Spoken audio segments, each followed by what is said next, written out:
best friends decided to have their alums get together at the residence of one of their favorite university professors. The professor was very popular among university students and had been a mentor for many of them. They decided to make a surprise visit to the professor. All planning was done, and they visited their most popular university professor's house on a predefined date. It was quite a happy moment for not only the professor, but also for all the friends who were the professor's former students over the years, who gathered as some of them were meeting for the first time after a long time. Everyone was trying to know the whereabouts and the developments in their friend's life after leaving college. They shared with each other how they moved ahead in life. Few became good leaders, having senior positions in the corporate world, whereas few did well in the business world. All of them got married and had a wonderful family. Everyone had their own timing in achieving their life milestones. Quality conversations were going on, but somehow, the conversation soon diverted to complaints about work, relationships, stress, and tension in life. The professor offered them coffee and went to the kitchen to ask his wife to prepare it for all his students. After 10 to 15 minutes, his beautiful wife came out with a pleasant smile. One thing was to be noticed. She brought coffee in different types of cups. Crystal cups, glass cups, ceramic cups, shining ones, plain-looking, ordinary, exquisite, and expensive ones.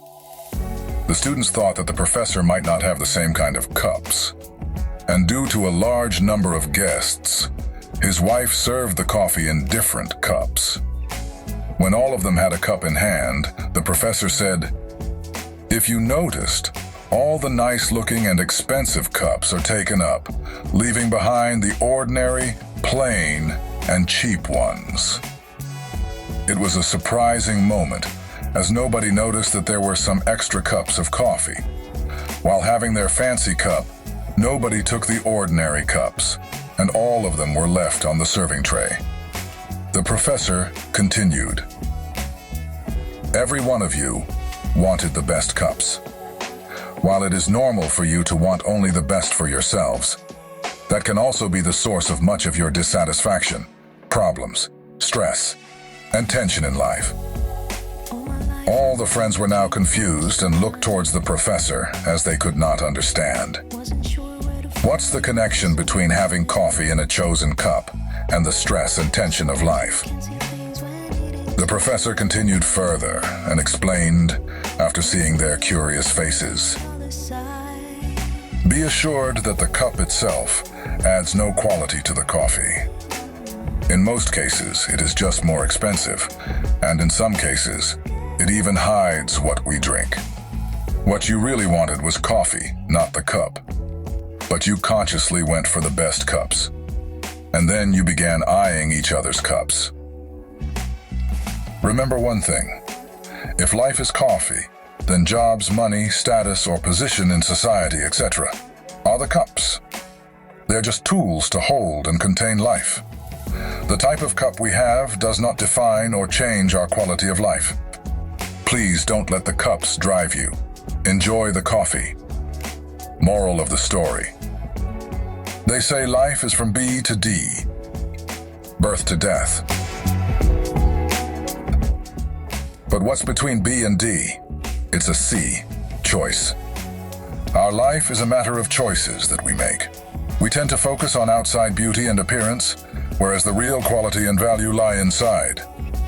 Savor the coffee, not the cups.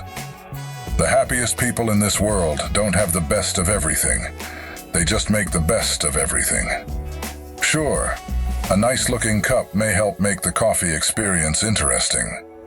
But no cup in the world, no matter how exquisite, can ever compensate for the horrid taste of lousy coffee. It'd be undrinkable. At the end of the day, it is vital to know what makes you happy and what completes you. There is no need to fret too much about how the cup looks from the outside. It is about the quality of its content, and we define what that content means to us. Live well, and it will never go wrong.